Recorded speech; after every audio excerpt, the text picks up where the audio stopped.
Hi everyone, my name is Mitra, and in this video I'm going to illustrate my design intent for parametric modeling of absolute towers. So absolute towers are two buildings designed by MAD architects, and they're located in Ontario in Canada. As you can see that one of the buildings are taller than other one. I selected this building as my case study, which has 170 meter in height and 56 stories. These are some views of this project. As you can see that these towers, both of the towers are kind of twisting towers, and each level rotates 1 degree to 8 degree in compared with previous one. So this is the site plan of the project, and this is a typical floor plan. You can see that the floor plan is originally kind of ellipse, and it's not going to change the size or shape of the floor plan. It's just going to rotate, and based on this table that you can see that the rotational angles in the first observance you cannot find any rule for rotation.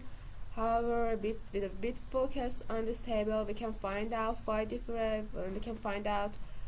different sections in vertical axis, which each level rotates with the same angle.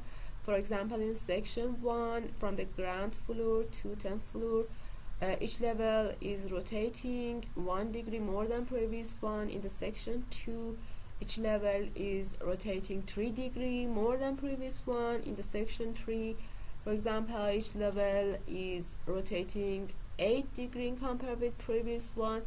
So I selected this rotational angles as my parameter design concept. For the parameter modeling, I used 6 points in a conceptual mass environment. I used 6 points because this point gives me a surface to work, also a rotational angle that I can use it as defining my parameters. So I moved the points in vertical axis based on the sections I talked about them previously in vertical axis. So in each level I define my ellipse,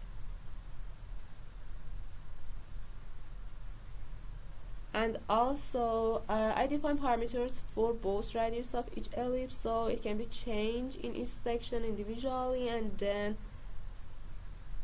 this is the family type shows my parameters. That you can see that I defined some parameters for radius of each ellipse, also some parameters for the rotational angle in each section. And the final step is creating the volume of the tower. In case of envelope design, I use a metric curtain panel pattern base, and I selected the rectangular surface and changed the dimension of this rectangular based on what I'm going to have for my tower.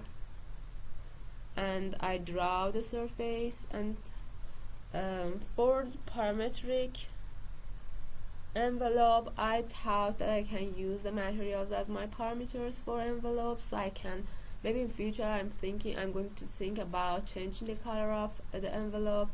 So this is the profile that I draw, and so based on the family type you can find out that I defined a parameter for profile material and also the curtain glass. The next step is checking the parameters.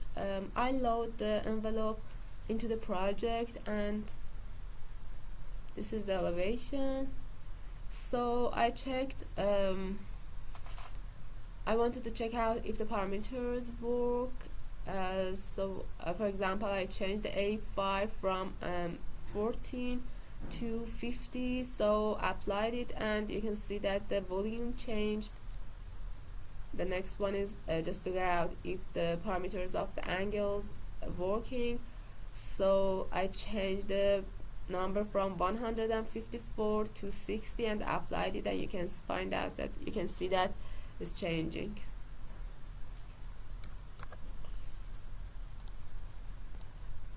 For example, in R45 I'm going to change it from 45 to, for example, 80 degree, and apply it. Check if it is working or not.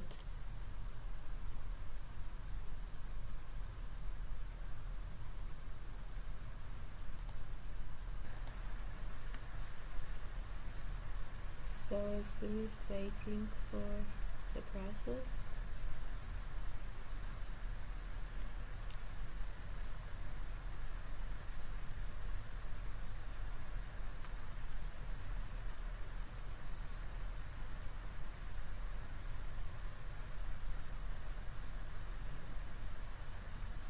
You can see that it changed. Yeah, that is. So I shift back to see the changes.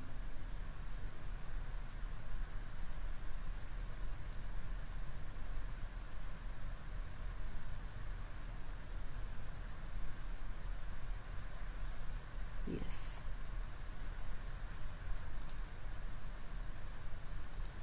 Thank you so much for your attention to this video.